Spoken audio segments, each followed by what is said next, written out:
Hello. All right. I guess we're getting started here. I didn't Yeah. get a specific prompt, but I saw a countdown, so I think that means we're live. Yes. So, uh, to all those watching, welcome to careers in paid media, paid political media. This is a panel hosted by Gain Power, Powering Blue in 22. I've got a couple folks here with me who understand how all of this works, and we'll do introductions in just a moment. I know we'll have maybe some more people joining. I have no idea who is on now or if we're just practicing, but I figure we'll just do it live. So, introducing, um, I've got Adrienne Cooper, who I'll let her introduce herself, and Julie Copeland, who are in the paid media field when it comes to political advertising and engagement. So I'll pass it to Adrienne for an introduction.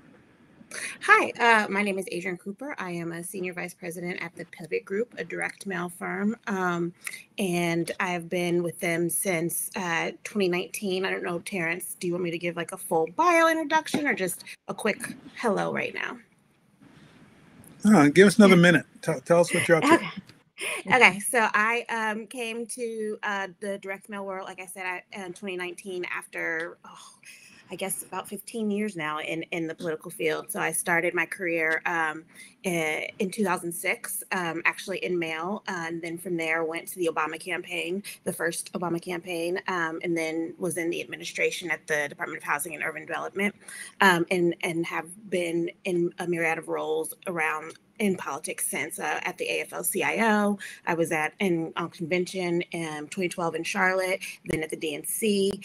Most recently, before coming to Pivot, I was at the Environmental Defense Fund, where I ran a campaign called Defend Our Future, which is their initiative to try to engage young people in the fight against climate change, but really missed electoral politics and saw Pivot as an opportunity to really be able to engage with multiple campaigns and clients and candidates, at the same time. And so really wanted to be a part of that. Wonderful. Thank you for that full intro. Julie, you're up next. Sure. Thank you. I'm Julie Copeland. I am currently with Campaign Exco, which also does direct mail. Campaign Exco was launched as a firm in June of this year. It was originally Chatterton Listingy, which Liz Chatterton, who was the founding partner of that firm, retired. She and I are the same age, so I'm super jealous that she is retired already. So I have been doing this for 2.5 years now, although it feels like a little bit longer. I started my career in 1988. It was a long and windy path, but the direct mail field I've been in for about 2.5 years, but have made my living from the very beginning doing politics. So excited to, walk through what that was like and how that all happened. And glad to be here. Wonderful. As we're all getting acquainted, I am the moderator. I will mention that I am also in paid media and politics. I'm Terence Green, and I'm a partner at a firm called 4C. We do TV and radio and digital. So I've been involved in a lot of races, including Biden's race last year, both of Obama's races, and a slew of other electoral races up and down the ticket. And I've been doing this for about 20 years. So it's great to meet some colleagues who are in this field, who understand the game. And also, I think the purpose of this panel really is to maybe pull back the curtain a little bit for some folks who are looking to get into this, or at least understand more of what we do for a living. As everyone knows, political spending in paid advertising is at record levels and shows no sign of stopping. And it's good for folks to understand who does this work, and if it's something that they want to get involved in, these are some people who have been there, can tell you what the road is like. So I would say, in your career journey, what do you think most prepared you for what you're doing right now in paid media? I'm sorry, was that directed to me? Yeah, Adrian. Oh, yeah. I'll ask the same thing to Julie as well. I'm sorry. So, I think, I don't know if any one role was specifically what prepared me. I think it was probably a culmination of everything that I've done. The one thing that I've liked about my journey and about politics in general is that it allows you the opportunity to try on a bunch of different hats and to try on a bunch of different roles. So I have done fundraising, I have done, political work, I have done advocacy, I've done all kinds of different things that have helped shape who I am now and help me get to this point. And, I think that is what really helps me be strong in this role is the fact that I've had a career that has taken me in many different directions. And I can bring all of those experiences to the table when I'm talking to clients and helping advise clients on who they're talking to and how they're talking to them. Excellent. And for Julie, same question. On your journey, I'm sure you've had a lot of different stops along the way, but what do you think has most prepared you for this role as in paid media? Yeah, I think I agree, Adrian, that it's all the different parts of the journey, from the very beginning has prepared me for this and has helped me get here also, right? I was very lucky early on in my career to get on a statewide race. I was on the campaign side, and then we won, and I was invited to come serve in the legislature with the lieutenant governor, and he served for 8 years, and I kind of rolled on and off from official staff to campaign staff, depending on the year. I got a chance to learn a lot of how a bill gets made into law, which helps me understand policy. That connected me to a bunch of different roles. When we lost his last race for governor, I then became the Senate caucus director. So I was recruiting candidates, and I was the only one in the shop, right? So I was recruiting candidates and putting a whole caucus program together where we were hiring people like I am now, like we all are now, So I've done that. And I then owned my own op research business for 15 years, which layered my policy knowledge with the caucus recruitment and how you get candidates into races. And then my personal activism, which was not part of my work life, where I helped create a women's PAC here in Virginia that then turned into Emerge Virginia, where I then spent 6 years recruiting and training women who helped take back the Virginia House of Delegates eventually in 19. And what I was thinking about as I was preparing for this panel was, I think I've only ever interviewed for one job, right? I think so much of the success we have in politics is about knowing each other and referring jobs to each other in the industry. And I really think that the last time I interviewed for a job was when I was 20 years old, right? That was my first one. And then the other thing I've been thinking about is I always said yes to whatever I was asked to do. You want to be the scheduler? Sure, I'll be the scheduler. I learn all the stuff about what's happening in the district and what's important and how to say yes and how to say no. You want to be the data manager? Absolutely.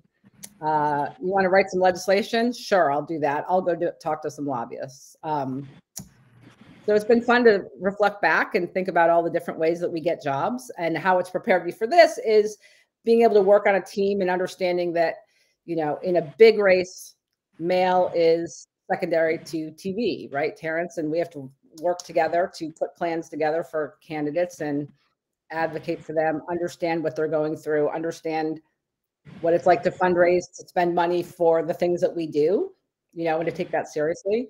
There's a lot. I don't want to take up all the. No, that's great. I mean, I think what's really great in terms of the depth of experience that you and both Adrian described is it's not just any one thing. And people, when you become a consultant, kind of hire you for the simple fact that you have done a bunch of things. You can bring that knowledge to the table and that experience immediately.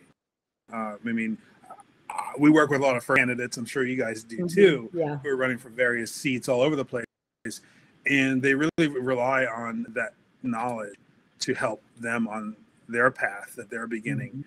because there's a lot you don't know. You just you don't even know what you don't know. So I think that's critical.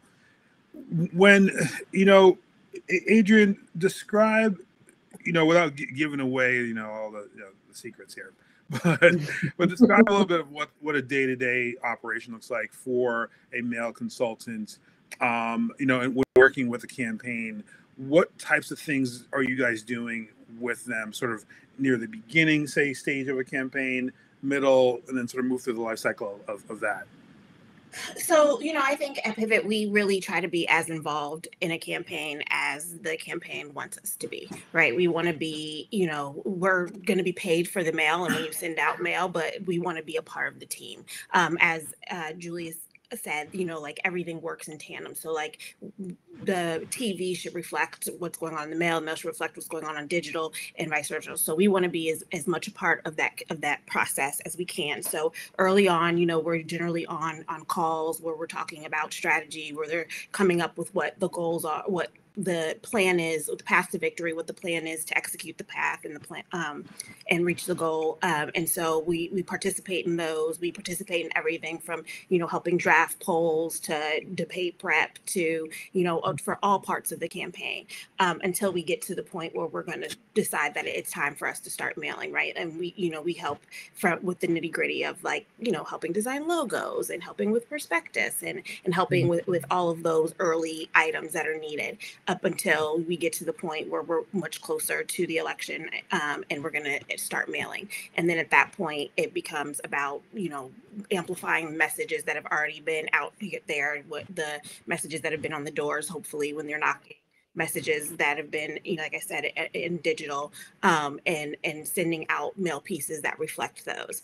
And so, we are a part or as much a part of the campaign as we are able to be and as the candidate wants us to be. That's great. And, Julie, in terms of, the role that you play on a campaign, because it could be one of several things. You might be the Sherpa who's really guiding the candidate from tip to tail, and you've got to really help them get up to speed. Or at other times, it's more plug and play. Tell me about that dynamic and how you navigate the different needs. Yeah, absolutely. I feel very privileged that my firm has embraced the relationships that I brought to the firm with the women that I've trained and have trained for Emerge kind of all over the country and in Virginia. And there have been a couple of times where I ended up being the person that called the candidate and recruited them. Right. So we started from day one and we had a relationship and we walked through that together, which has been an amazing way to take the work I was doing at Emerge that I loved so much and translate it into this firm that I'm at now at Campaign Exco. In fact, the first client I had was a woman I trained in January of 2019. And when I came through the door in July, she was a client already. And so we worked together that way, which was amazing. And I agree with Adrian, sometimes I want to be as involved as they will allow us to be. And sometimes it's kind of not talking them into it, talking them through what we really do, what we can do, right? The value added that, and even for the plug and play when somebody comes in late and is like, look, I've got some extra money or I didn't think I was going to have enough and now I have enough for 2 or 3 pieces. What can you do to help? Usually that ends up being not just, let's just press out a piece and get it out to you, but understanding I have very important to me that our clients are reflected well in the mail, right? That their voice is there and that we use their voice and their words and the images that they want reflected out in the world. And so helping them through that, helping through, the polling process, the targeting and working through, their voter file. And so there can be months and months before, when you are in early and you have a conversation, have a good relationship with the client, you'd be months and months before our part of it ever seen out in the world, right? If I work with somebody for 9 months and then never produce a piece of mail until the last 3 weeks. And hopefully they feel like, I feel like, you know, the point is that we are helping craft all of it together. The point is to win, right? The point is not just to have mail and it's in its own silo. It's that we're all working together for the best result for our client. And sometimes that means there's, you know, some tension between different mediums, but in the end, the job is for us all to get over the finish line together. It doesn't matter whether it was the TV ad or the piece of mail or the digital. Hopefully it's everything together, right? I mean, and when you're that early on, right, the targeting ends up being part of what the field program ends up being. We got to be all talking to the same people, you know, with the same goal together. So, yeah, no one's running for office just so they can put out a mail piece. You could do that on your. You could do it in your spare time. That's 100% true. but you're doing it, or a TV ad or whatever. But you're doing it because it helps you get to where you want to go. You know, simply put. Now we can't see the audience here. We hear there are people watching, and I say hello to all of you. And we'd love to hear from you. There's a chat box somewhere on the screen. If you've got questions, comments, or even if someone just wants to do a test message to make sure that, hey, Veronica Adams is there. Oh, there we go. All right. We're not speaking into the void. So, so that's great, and we want you guys watching to get something out of this too, you know, and understanding more about what goes on the paid media side. So, so with that, you know, Adrian, what surprised you about this role? What's surprising, or maybe you can give us an anecdote about something that is truly unique in this this path you've chosen? Something that surprised me. You know, I'm not a naturally extroverted person. I'm kind of an introvert. So what has surprised me is how much I guess I've enjoyed getting to meet and talk to all different kinds of candidates in all different, you know, places. From, you know, at Pivot we do mail from county executive level, mayor, all the way to presidential races. And so we have, you know, I've had the opportunity to pitch. And that's the other thing with paid media, like, you know, and I guess that might be another thing that surprised me is the pitching process and the process of getting candidates. You know, it's not just sometimes, and some folks may have people that just are calling them up and they're like, come do my mail. I'm not yet in that position. So I often am going through a pitch process where I am going, you know, to candidates, whether it's through an RFP or having been connected through someone, and trying to sell myself and my abilities to help them win their race. But it's been great to just kind of see the level of, you know, talent that's out there, like the candidates that are running that have been, you know, just dynamic, and their stories are amazing, and they care so much about this country and trying to fix things and do things well and do things right, and, you know, and kind of, you know, help solve the problems that we're facing right now, and being able to, even when they don't hire me, like, but just having met those people and having been able to be a part of those conversations really has helped restore my faith in the Democratic Party and where politics is, where we're going, and all of that kind of thing. And I think that has been a real bonus. And it's been a surprise for me, because I'm not a person, like I said, that likes to generally be out there talking to folks. And so it's been great to, one, you know, stretch my boundaries, but also to see the depth of talent and the depth of, you know, just the amazing people that are out there running for these races, from, you know, like I said, whether it's a Senate race or a mayoral race or, you know, state ledge, you know, whatever it is, that we are lucky that we have so many talented people, you know, out there that want to be involved in the process. That's fantastic. I see we've got some questions in the chat box, which is fantastic. Thank you all. We'll work them down the line. Veronica Adams is asking, how often do paid media firms, you know, are there paid, you know, to recommend message strategies? Talk about that a bit, Julie. I mean, sometimes, right, we start a campaign, and the people here in these boxes, we are the campaign, maybe some period of time. So what we're doing encompasses a lot of different roles at once, including the messaging piece. So talk about that and how we help begin that conversation. Yeah, I mean, look, I think, the name of this is paid comms, right? Paid communications implies that there is messaging that happens there, right? So irregardless of what the delivery system of the message is, in the end, I think that the consultants on the screen with the campaign have as much of a responsibility to make recommendations on the messaging as the candidate does. It's very rare to me that there's a candidate that's driving all of it, right? I think I particularly, having been in op research, owned an op research firm for 15 years, always come to it with, an early campaign with a high interest in being able to read the research, have the research, talk to the candidate. We all do like interviews with the candidate themselves, right? To get their voice, to get their story, to understand who they are. And then reading the research and looking at the district itself and who we want to talk to, and then going into the polling of it, right? I think we all have recommendations. Obviously, the candidate may come at it with, these are 2 to 3 things I know I want to talk about. An experience tells me that, we poll and often we just validate things we already know, but there's always 1 or 2 new surprising things, right? That people really don't care about this, or they really care about that.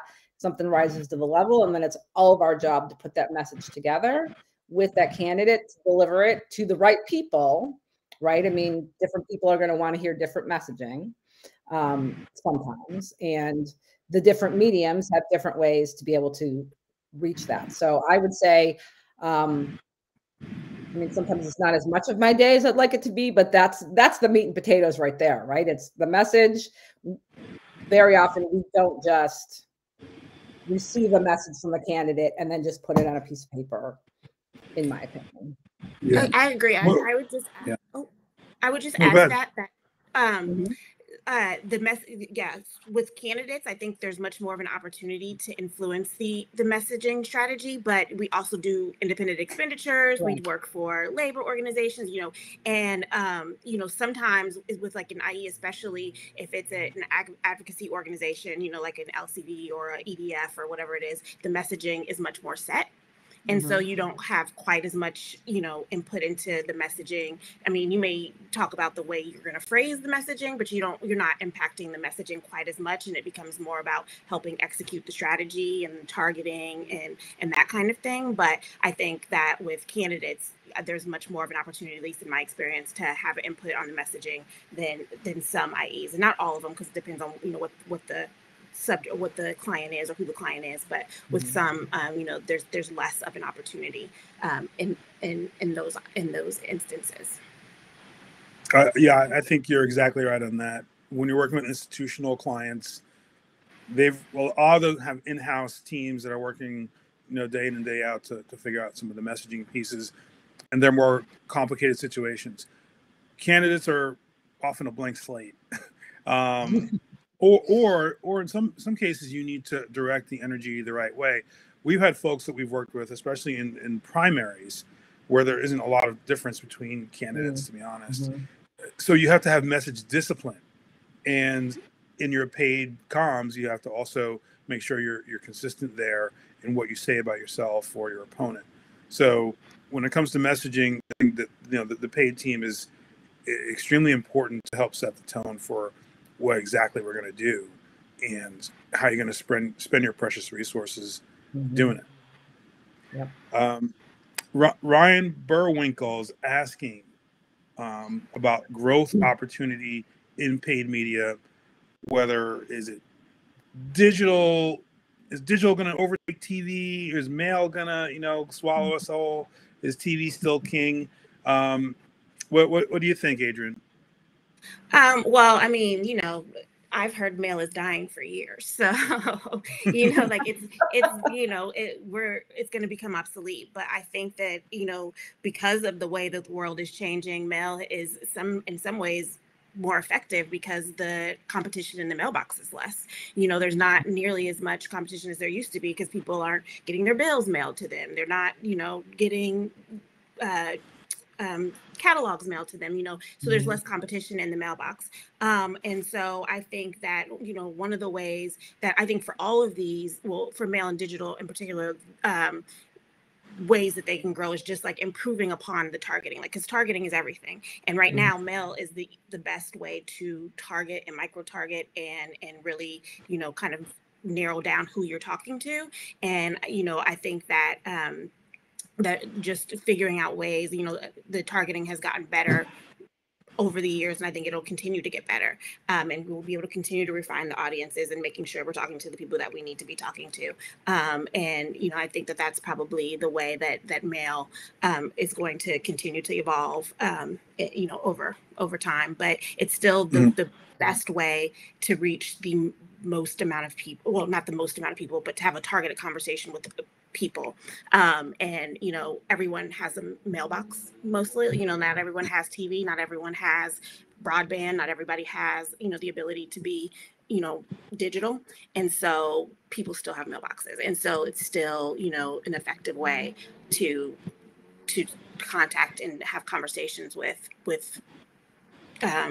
universes and voters all over the country, whether it be rural, urban, everywhere. Got it. So what do you think, Julie? What's your prediction on this in terms of which one of these segments is going to grow more than the other, or are they just all going to continue to rise? I don't see how anything. I mean, we are breaking records year over year over year, right? For the spending in, from the presidential campaign all the way down to local races. The communications continue to grow. So I don't see that this is a zero-sum game, right? That digital takes over everything. I will say I am a woman of a certain age who has never seen a digital political ad on her phone.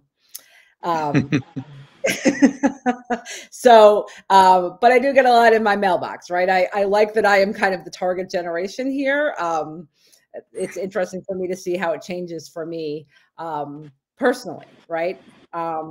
And you've got two mail firms here who, absolutely, I totally, part of the pitch, right, is that if I want to reach Terrence in his home, I have his address and I know how many times he's voted and I can reach him. But you know what? I get a lot of pushback from candidates like, yeah, but they're just going to throw it in the garbage, right? And I'm like, yes, and that's why we make beautiful mail, right? That's impactful in 6 seconds. We understand what we're up against, and we're delivering a message right into we are the only medium that literally comes into your house physically. I mean, TV can do that also, but we know that somebody's hand is going to touch it, right? So I don't see that I don't see any change here, except, there's no except. I don't see that there's, we still have to talk, right? Yeah. And I think, TV is obviously still very effective. I mean, I think you can look at Glenn Youngkin in Virginia and those commercials that he ran constantly. But the only thing is that not everyone can afford to do TV. It's a very expensive medium. And so I think digital and mail just allow smaller candidates to have additional, ways to communicate with their voters. Yeah, absolutely. I mean, it goes case by case, and that's why you bring on a team of people who understand what goes on here and can make a good recommendation for your situation. Not everyone is going to be running millions of dollars of TV statewide. Maybe they don't need to do that anyway. So maybe if you only know you're going to have X number of voters in a certain election, and they've all got mailboxes, as we know, that may be the best way to communicate with that smaller set of voters. If your campaign budget is limited, that may be the best way to do that paid media in that situation. So I think it's case by case. We do TV, so obviously we're advocating for that, but I don't think it's necessarily to the detriment of anything else. It's more of a layered communication plan where you can touch people a few different ways during the day. So they see the TV ad when they're having their coffee in the morning. They go check the box. They see the mailer. The messaging is the same. Maybe they're logging on to Facebook. They see something else from the digital feed. So in an ideal situation, you would get a few touch points over the day through those various mediums. And that's what we strive for. I don't think we are under any, hey, TV isn't what it once was. It's still very good. It isn't what it once was. Well, so it's important. Yeah. It's important. And I think to Julie, I think to Julie's point, like the goal is to win. And so any consultant who's, one goal is to make sure they're doing as much TV or as much mail or as much digital at the, risk of harming the candidate, or, because sometimes digital and or TV are better than mail because you can react faster. Like you can react to something that's happening quickly, like mail, it's going to take you a few days to get there and all that stuff. And so that's not, it would be a poor recommendation for me to be like, let's do the mail. Like, so the goal obviously is to win. And I think all of these things, work together in a holistic way to make sure that, we reach the goal of victory. And I think when we're on teams together, right, that ends up being the goal, that we are pushing and pulling together to do as much layering as possible, to your point, Terence. And that a good team that is running well is all working together. And if one needs to step back for another to step forward, or if the candidate's getting hit and we need to respond back, mail is not the way to do that. There's 3 things already in the stream, right? That TV or digital are the way to do that. And in good teams, we're all working with that together. So I don't think that there's as much, what's the right word? That there's as much competition among each other, right? When we're on a team, that I think sometimes candidates worry about going into it. Like I sometimes feel like candidates, especially first-time candidates, Terence, are reluctant to put a team together because they think it's just going to be, we're all there to empty bank accounts and nothing else, right? And so part of it is coming past that barrier, that we're going to work together to win and not work together to put, to empty your bank account, which is part of the pitch thing for me all the time, Adrian, frankly. Well, I mean, I can say we've been in some tug of wars over time, but typically though, a well-balanced team doesn't have those sorts of things because everyone's there for the one purpose. We want the victory. If you don't run TV, I don't care. I'd rather win. If you're gonna do all mail all the time, cool. Maybe I'll be in your photo shoot, but we don't need to do what isn't necessary if it's not for the purpose of winning. Julie, this is a question from Jono Kupferberg.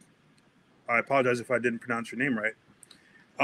Is it accurate to say that paid media includes all public-facing aspects of a campaign, TV spots, direct mailers, public appearances, debate prep? Maybe go into some of the other things that we do that aren't as front-facing, but do involve media. Yeah, and I think Adrian touched on this a little bit earlier. That if especially if the paid comms team is integrated early enough and it's pre-polling, then we all have a good sense of where we are and what the path is here.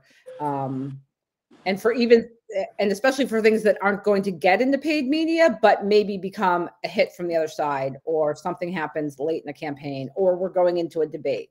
I think many of us are part of that debate prep process, or certainly have been on calls where, the opponent got arrested last night and we need to make a public statement. How do we craft that? That's not a real world example, but it's a wish list example, right? So I think there are many times when communications itself, whatever it is, whether it's earned or whether the candidate's getting hit or the candidate has a new idea, usually those things also come past us, right? And it will be happening quickly, and it may be something that we jump on a call together, we talk it through, we look at a press release, and give our feedback, because in the end, the message discipline piece that Terence mentioned earlier, right? If something just completely off the wall happens, that, 15 days out, right, the on the ground team is just feeling like they need to respond to everything, and maybe we don't respond to this, right?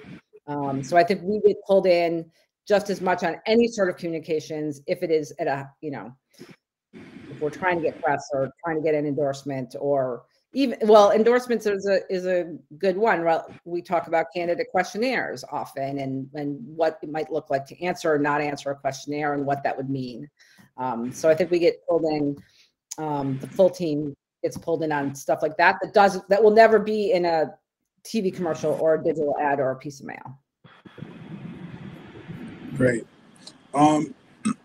Sort of shifting gears a little bit into, we were talking about the candidate side and the work that gets done for the client. What about who does the work, right? Let's examine that a little bit. I think probably for all of us, the path into paid media is different. There's different entry points. That I'd love to hear both of you, kind of your first interaction and how you got here.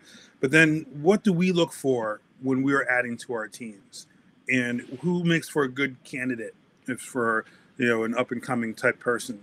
Adrian, give me some thoughts on that of who does this work, and what do we need to see more of? Well, we need to see far more diversity for sure. I think we need to see more women, more people of color. We need to have, people with many different backgrounds be a part of this. And one of the things that Julie said that, she hasn't had to interview has been a hindrance to a lot of those folks getting into this industry, because that does happen in DC. And, it's who and they're hiring who they know. And because friend groups tend to be insular and look like, who your friends tend to look like you, you're hiring all the people that look the same. And so I think that what we need is to make sure, and what I've been advocating for, and I think, my firm has done a good job at, is trying to make sure that we are taking down those barriers, that we are reaching out to, non-traditional places. Like, we're not just asking the DCCC, hey, do you have somebody that could do this? Like, we're reaching out to schools and HBCUs and that kind of thing, and recruiting from those kinds of organizations, to make sure that we are bringing in people who have diverse backgrounds, because they are going to make teams much stronger. They are going to, there's still too many times I'm the only person of color in a room on a campaign, advocating, for voters of color, women, whatever it is. And, that is one of the main things that this industry definitely needs, is to broaden itself and open the doors, and making sure that we're recruiting, all different kinds of people, because, what we're doing is not rocket science. Yes, it's a skill that we've developed over time and you get better at it, but it is a skill that can be developed. So, giving someone the opportunity to learn that skill and to develop it is crucially important. So, for us, I think when we're looking at people, we want to make sure that they're effective communicators, that, they can write well, that, those kinds of basic skills are necessary, but you don't necessarily have to have had all of this political experience, especially since there are levels at which you can enter the industry. You can come in entry level and learn it. There are people, and, my firm, who've done mail pretty much their whole lives. And so, they haven't gone the secure, I was going to try to say that word, but I don't think I was going to say it correctly. The circular route that I've been through. So, so there's many different ways to come into this industry. And I just think the important thing that what is needed in this industry at this point is to make sure that we have a wealth of different experiences, a wealth of different cultures, a wealth of different, genders, making sure that we are, this industry is as diverse as possible, so that we are talking to different communities, because we're talking to communities across the board, and we need to be making sure that we are talking to them, in a language where they understand, like we're meeting people where they are. And we only do that when we understand the experiences of some of those people. And so, I think that what is really needed in this industry is just to make sure that we are not excluding people because they don't know who they should know. Yeah. I mean, one thing that I think I've seen with this industry too is it's sort of like you learn by doing. It's hard to put all this in a book somewhere. The best way to do it is just go out and start doing it with people that are already experienced. So in that way, it's sort of like an apprenticeship, sort of learning experience. So internships matter, and those other sort of entry level opportunities matter. So Julie, I mean, what have you seen in terms of, what is one of the better ways for a younger person, a woman, a person of color, to get into this industry and really get an opportunity to make their own mark? Yeah. And, to Christina and to everybody else on here, you're right. That was kind of, I have made my living here the entire time, and I have been lucky to be in the right place. I understand that it is, for women and people of color in particular, it is very difficult to find your way into these rooms. It has been, when we used to be in person, it was much more obvious when you walk into a room. It is less that there. Our new company is 100% remote, which has helped us be able to do some recruiting and hiring across the country, and for people who would not have necessarily, that would have been a barrier to have to move to DC to work with us 3 years ago, right? Like, we have shut down our Alexandria office and are now 100% remote, which allowed us to hire people in Plano, Texas, and Oklahoma for this new company. I think part of, as I was thinking about how I got those jobs, and for people who are here in this, this is a great structure to do this, right? But I think part of all of what happens for us when we're on campaigns is the campaign will say, I really need a finance director, or I really need, a field director. Do y'all have any resumes? That we also get asked to help staff campaigns in many places. So I always have people that have worked on campaigns we just left, right? And they have resumes and they want to move on. But reaching out to people like us who do this thing, if you want to be on a campaign, we are actually also a good entry point for that, right? Like, so if you want to know more about TV, or know more about the campaigns that Terence is working on, or that Adrian's working on, or that I'm working on, you should ask us if we will do a call with you. Will we take your resume? Will we send your resume around? That is another great entry point that I think we are not, an ivory tower. We are doing a lot of this work at the same time. And all of us want to do and help and amplify people who want to get into this business, because the more, the better. So I think that's my best advice. If you want to send me your resume, I will take it, and we can do a call, and let's talk about what you want to do next. I need to pay it forward. I haven't had to send my resume around, right? I need to do that for people. I think that's a great piece of advice. I'll also say, I don't want to speak for you both, but look, people can be pretty busy. That first email you send may not be read, and don't take it personally because everyone's running around and it's campaign life. So sending the second or the third one as a follow-up is not annoying. If you want the position, you want to get in, send it again. And oftentimes we might respond and say, we're sorry that we didn't see it the first time. So I'm with you on that, without a doubt. In terms of, getting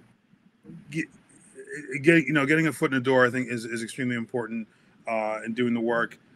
We're seeing a question here about messaging and how aggressive we can be, or sometimes how aggressive how non-aggressive we can be in some of our attack ads and things of that nature.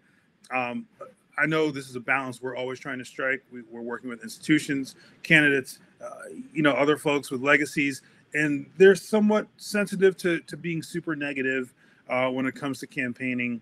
So give me, Adrian, give me your thoughts on, when you guys are putting mail pieces together, just how dark and how scary can it be? Do you have some limits and lines that you don't cross? And, are there times when we should maybe go a little harder and we don't? So I think that this is definitely one of those kind of working on a campaign with the candidate versus institutional, right? So with a campaign where you're working directly with the candidate, there's a different way or kind of messaging tone that you need to strike. Well, First, it depends on like if they're an incumbent or if they're, running to replace an incumbent, whatever. That kind of thing helps determine how negative you go. And then also the environment in which, all politics is local, right? So like when you're talking about an actual race campaign, like you have to be talking about what is important to the voters in that district, right? Whether it's or county or whatever it is you're running for. So, even though there's these big things that are going on in the world, like you can't necessarily be sending mail on those big issues when those aren't the issues that are affecting the people who are actually living in that district and need to be voting for this specific candidate. So the candidate has to focus more on those kinds of issues and has to focus on making sure, especially if they're a first-time candidate or if they're running against an incumbent,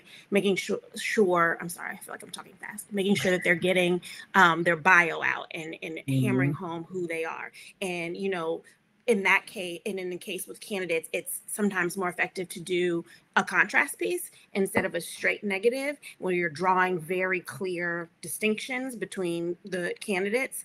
And those can have a negative kind of like tint to them or tone to them, but they aren't full on negative. And sometimes, you can go full negative, especially if it's a incumbent that's been around for a while and has got horrible votes on healthcare or horrible votes on the local issues that people care about, then you can go negative. But when it comes to an institutional, it's like all bets are off. You can, you can really have fun with the negatives if they will allow you to. And you have the ability to be more negative because your goal, a lot of the institutional goals is just to, take out the opponent for the candidate that they're supporting. So they have a lot more leeway to be able to, be negative and not necessarily, hone in on what you're going to do for the actual people in the district. And they can just talk about the ways that the incumbent or the opponent has been harmful to the people in the district. But sometimes with institutionals, it's, especially if it's a candidate that may not be as well funded, it might be more useful for them to do positives, or contrast pieces. But I think, institutional clients just allow us the ability to be more aggressive than a candidate can be, or sometimes should be, because they have to focus on connecting with the voters, on, making sure that the voters know who they are, how the electing them is going to be helpful, and that kind of thing. So I think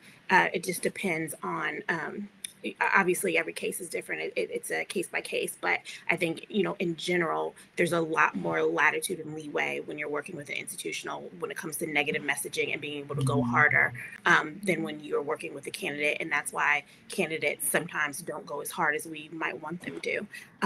But that would be my 2 cents. Would you agree, Julie, in terms of the approach here?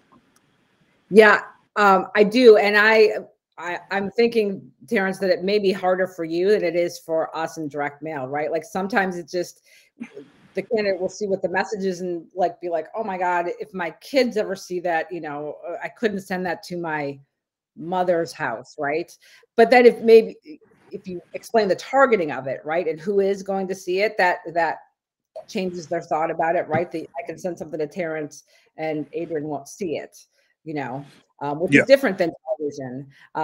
So the convincing is a little bit maybe easier on the male people when you're segmenting universes, and that's harder to do in TV. And I also agree, depending on the level of coordination for like an organization, for an IE to be able to do those negative hits, if the candidate knows they're coming, then they can feel. It's interesting to have a candidate who wants to go really hard, right, but doesn't want it to come from them. So if they know that it's coming, then they'll be okay, and we can do a different tone for the candidate specifically. So, I mean, it's always a balancing act, and every race is different, but it's always a discussion. It is a delicate balancing act. There's a few factors, especially when TV's at play. To go negative on someone, especially from a candidate, means that you're not talking positively about yourself anymore. Right. So unless you've got a lot of money and you can do both, then that's good. But as the old adage goes, when you fire at the king, you best not miss. So if you're going to go and do this, you got to make sure you have the right resources. You don't want to have a nasty ad go out and it only kind of halfway, is in the world, and it doesn't even do the work you need it to do. and there's a risk involved with negative advertising in terms of the backlash. Oh man, that was a little bit rough. I mean, people don't want to see that as much as we know negative advertising is effective. So they don't run it because it doesn't work.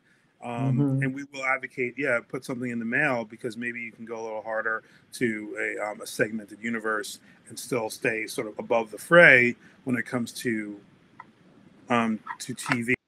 So that's one of the things that we balance. Now, when it comes to outside parties or even the Lincoln Project, or they have one mission to just like throw mud at people all day, and I admire them for what they do, because they again have one mission. They don't have to make you like anyone. They don't have to have puppies and babies in there. They just have to just sling arrows all day.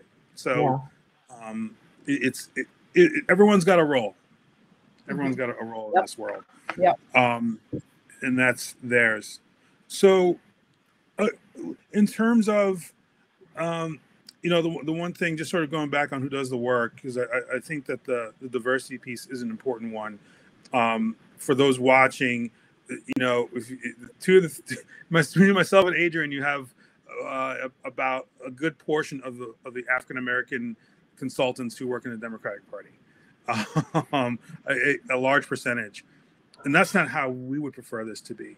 So in terms of really making an impact and really trying to change those numbers, I'd love to hear your thoughts. Maybe expand a little bit more on what you already spoke about, Adrian. How do we get more faces, different faces? We have a big tent as a party, and the people that speak to our voters need to be more representative of that big tent. So I think that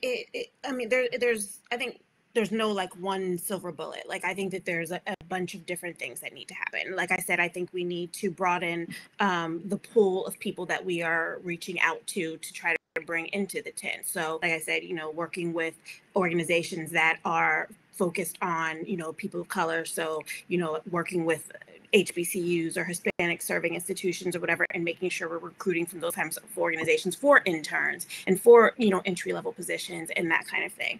I also think that we need to be better about making sure that we are not just relying on the same old people to do everything, like that we are bringing in new voices and new faces. And then some of it is, we have to put pressure on the organizations and the institutions that have a lot of the money and that make a lot of the decisions to make sure that they are using consultants of color, that they are using female-owned businesses, that they are using consultants that have been excluded historically from the process. And so until the people with the money and who make the decisions start to make changes, there's only so much that we in our firms can do. Like, we can make sure our firms are reflecting, America, and we're making our firms diverse. But until the people who are in the positions to make decisions about what firms are being used and who they're hiring are making the decisions. And I think that kind of pressure comes from, the party as a whole. I think that we need to be holding ourselves accountable and making sure that we are living our values and making sure that we can, that the values that we preach and espouse are the ones that are being reflected in how we are doing our hiring and who is being, employed. And, there's and Terence is right. There's not a ton of Black consultants, but there are really talented Black consultants out there. I'm lucky enough to be a part of a Black consultants group where there are Black consultants that do everything. Every consulting job that you might need, Black folks do. And they're equally as talented women and Hispanic and Asian, and we just aren't given the opportunities because it hasn't been a point of emphasis for the people making the decisions. And until that happens, I think that we're going to continue to have this problem. Yeah. And Julia, do you see it the same way in terms of, trying to have the people in the ranks here who are in those rooms making decisions look a little bit more like the voters who we're all trying to get? Yeah, look, 100%. I mean, I am excited for this new company that we have started here. We are employee owned and values driven, and to the, and have also tried to change the way that we are hiring people, right? But I have also just said the thing where I have gotten a bunch of jobs, not because I applied for them. And so here I am, we have just hired a bunch of new people, some of them who have never been in the industry.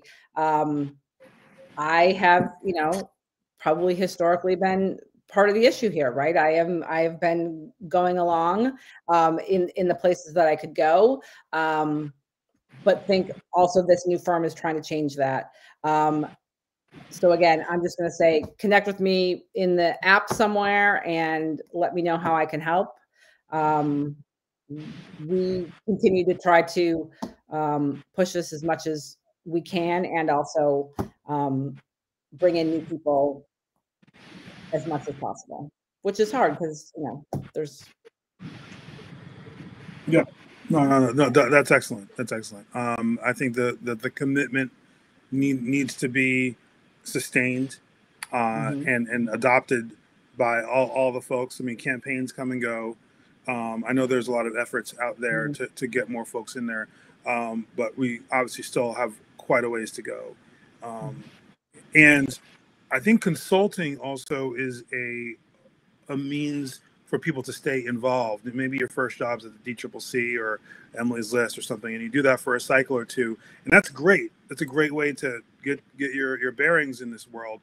But where do you go next?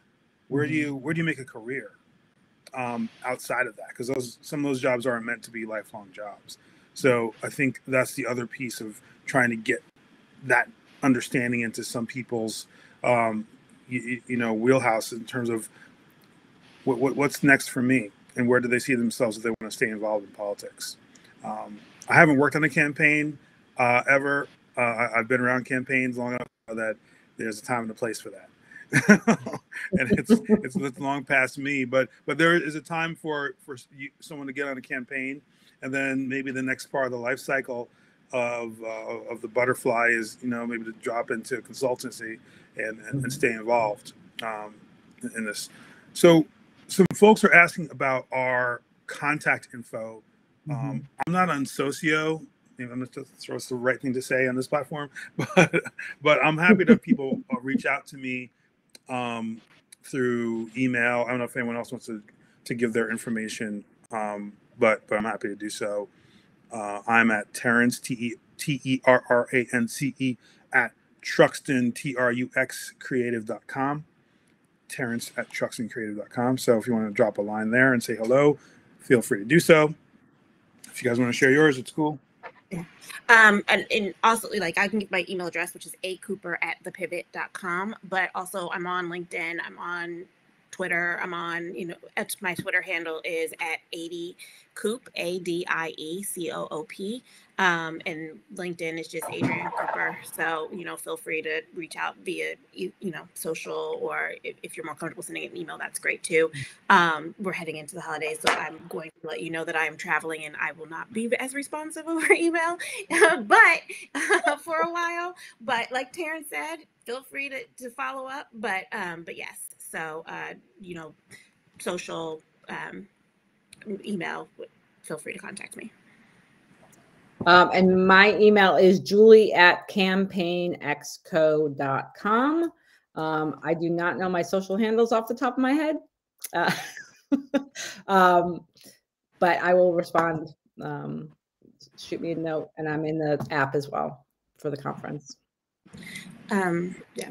And then I think there was one question about trying to land a job in paid media and experience. Yeah. And, and I definitely think that, having run a business, like, the skills are definitely transferable. I would only say that, with paid media and with consulting, as we've said, like, what a lot of the things that they're looking for is the experience, the campaign experience, because there's a lot of strategy and that kind of thing involved. So you may not be able to come in at a level, commensurate with your experience in the corporate world. But if you're willing to kind of take a job where you can learn and get experience, then I think that you can do that and be successful and move quickly, within the industry. But it's just, you're going to have to be willing to kind of, learn for a while. I would agree with that. I think you know, and I think Julie expressed this earlier, just say yes. Say yes to whatever's needed. And even if it's not the thing that you do or that you came for, say yes and do that job with the same energy and passion that you, with whatever else it is that we want to be a part of. And you will get there very quickly. I have no doubt about that. I think people want to see folks who are engaged and willing to do what it takes to win. And, you know, if you got to just, you know, go to, my first job was just showing up to a set and running coffee. And I did that for a long time. and that was my way in here. I didn't really know much about consulting or anything, but, you know, if you run coffee with passion, maybe they'll let you hold a camera one day or do something else. So I think that is the key thing. And whether you're a younger side or maybe you are transitioning, it's all the same. I think people want to see that energy, you know, in whatever you're doing, so they can trust you, you know, when it comes to doing the stuff that you really want to be a part of. Let's see, John. It's Truxton, TRUXTON creative.com. My Twitter is at TWGreen27. For those, I've got like several dozen followers. It's really amazing. Same. You know, I was also thinking that I think it's probably important to let people know that you don't have to have a background in art or being behind a TV camera to do this job. You know, there are people who do that specifically, but doing the part that I think we do does not have to do with, you know, having Illustrator on your desktop and knowing how to use it or knowing how to edit TV. Right? No, you don't. Yeah. I think it helps. It helps if you, but as Adrian can say, I mean, talk a little bit about the structure of your firm. I mean, you guys have a lot of creative folks that you work with who specifically make sure that stuff is sharp and amazing. And then, you know, you as a political strategist can piece, and then they can make it all look fancy and wonderful. Yes. 100%. To Julie's point, I could not draw a flower like if you asked me to. Like, you know, I'm not artistic.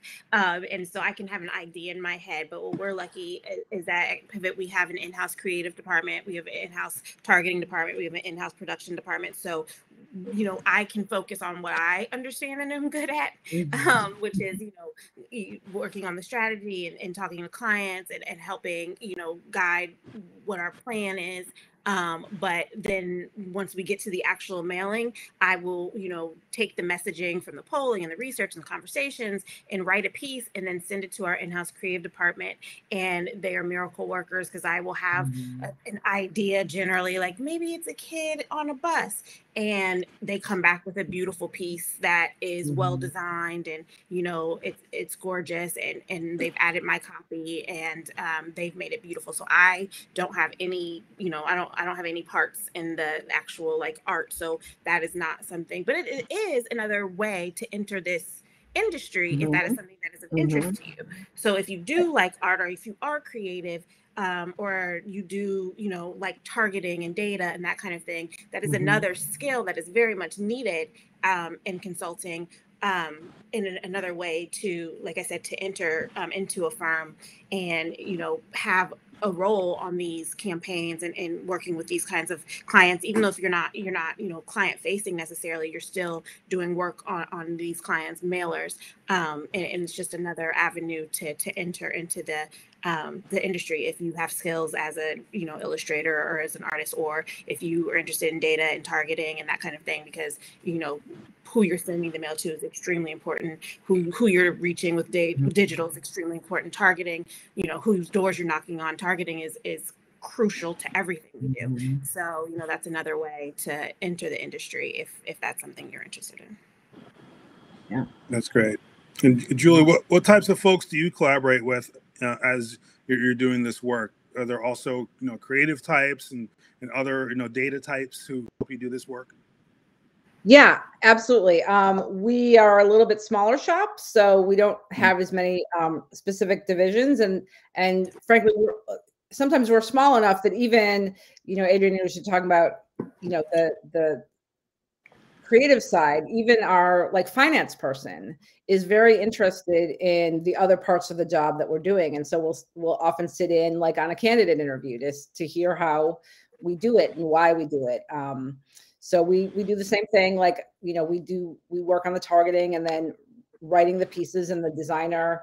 I've learned so much from them in the last few years, and we keep them very involved, even with our clients. Sometimes, you know, part of what I've learned is clients sometimes will like design their own logo or ask someone to design a logo is the first thing that they ever do. You know?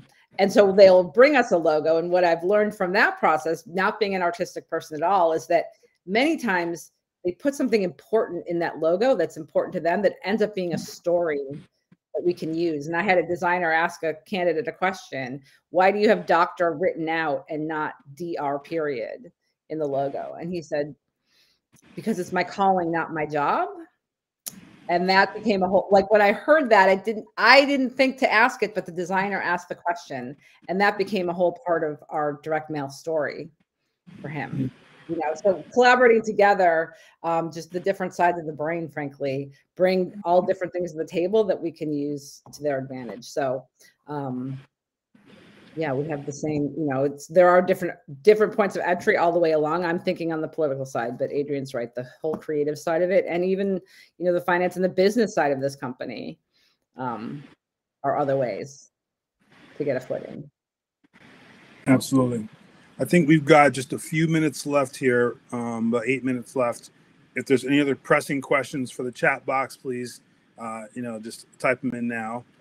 This has been just a fantastic discussion in terms of giving people some insight into what it is that folks are us for.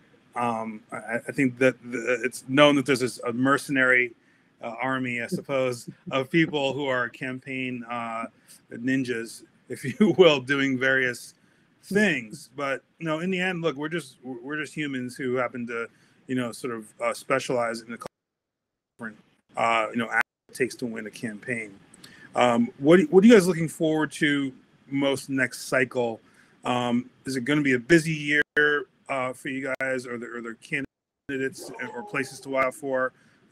Adrian, I'll hand that to you. What am I mean, I will tell you, I'm a little nervous about this cycle. I mean, it'll be a busy year, but you know, just with some of the changes to voting rules and stuff, like it's going to be interesting to see how everything plays out. And so, you know, I think that we've got great candidates running, as I mentioned, but, you know, whether or not people are going to have the ability to vote for those great candidates and to vote easily is my concern. And so I think that, like, our work becomes, you know, more important than ever, because I think we're going to have to do a lot of education about some of the changes to the voting, you know, process, like whether it's mail-in voting or early vote hours and all that kind of thing. And I think, you know, that those, you know, it's going to be incumbent upon campaigns to make sure their voters know when, where, and how to vote in a way that, you know, I mean, it's always been important, but because of the changes and because of the hoops that they're making people go through, I think it's just going to become even more important this cycle. And so, you know, I'm excited about the candidates that we're working with, but I'm also really nervous about some of the logistics and some of the, you know, the kind of education that I think we're going to have to do when it comes to voters in this cycle. That's a really good point. Julie, what do you think? You're nodding your head, so you must feel a little bit same on what's ahead of us here. I absolutely agree. You know, on the access to being able to vote, it's also who the heck am I voting for? You know, it's a redistricting year going into midterm year. I have been up to my eyeballs in North Carolina and Virginia maps for the last 24 hours. The stay in North Carolina happened at the same time the maps in Virginia dropped. You know, Virginia, essentially, we have 25 open seats in the House of Delegates overnight, right? Like that. I'm getting hit up because there are a number of women incumbents that have been put together, and therefore the number of women who are going to technically be incumbents as we go into 2022 has dropped precipitously. And I've just spent the last 8 years of my life getting those women elected, right? Like there's trouble there in those new maps. And North Carolina just had a stay. So they were shuffling it to begin with, and now, you know, we've changed the primary. So people who are filed are no longer filed. So that's part of the craziness that's happening right now. So happy holidays. These weren't the gifts we asked Santa for. Yeah. What about you? What are you excited about? Look, I mean, I think to the earlier question that was asked about, you know, being tougher and rougher, you know, I think there is an appetite now for us to be a little bit sharper in the messaging and to go a little harder. There are efforts already underway to examine exactly how we're going to speak about, you know, the Biden agenda, how we're going to go after the other guys. So it's going to be a tough year. We've had tough years before. We've been through 2010 and 2014, 2016. But there's, I think, at least an opportunity for us to maybe, you know, do it a little different this time. I think it's imperative, because if you try to do the same thing again, you're just bound to get the same results. So that for me is seemingly a good opportunity to just see how far we can push the envelope, still keep our voters with us, and hopefully, you know, push the other guys back. Yeah, excellent. So on the redistricting thing, I think it's interesting. I mean, we're consultants and we do mail or TV, but these things also matter, right? All these things in the background, we're sort of expected to know to some degree what's going on there, or we may be a little more involved. I don't look at maps probably the way you're looking at the maps, but we know changes are underfoot that will affect our clients. Well, and to Adrian's point, we had team members who were just on absentee ballot changes in the states, right? And what days were changing, who was getting ballots, not getting ballots, who was getting purged. I mean, that's a whole other part of the tactical piece that we have to understand and we have to take advantage of as much as possible. You know, I mean, interesting part was as COVID happened and states were, without really thinking about the policy behind it, sending out ballots to everybody, which was something we needed to be on top of. And then as that became clearly a Democratic advantage and it started to be part of, you know, the pullback, even while we were still in the middle of COVID for us, not for them so much, apparently. Watching all of those different changes literally on the daily almost, to be, you know, we had primary date changes, we had when ballots were dropping changes, and we were tracking all that at the same time. Yeah, exactly. That was hopefully the best time we'll never have again, with instantly converting to a vote by mail situation overnight. And thank goodness for the mail, right? And what you guys do. Okay, hold on, buddy. Well, hey, I think we'll wrap it up there. I want to say big thanks to Julie and Adrian and my little helper here. I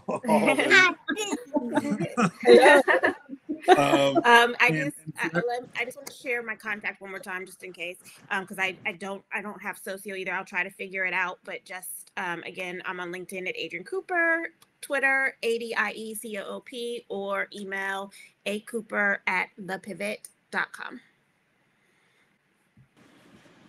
Excellent. Thank you. And thank you both for sharing your experiences and know-how. For those watching, thanks for tuning in, and I hope to hear from you guys on the backside. Awesome. Thank you. Bye. Thank you so much. Bye. Bye. Thanks.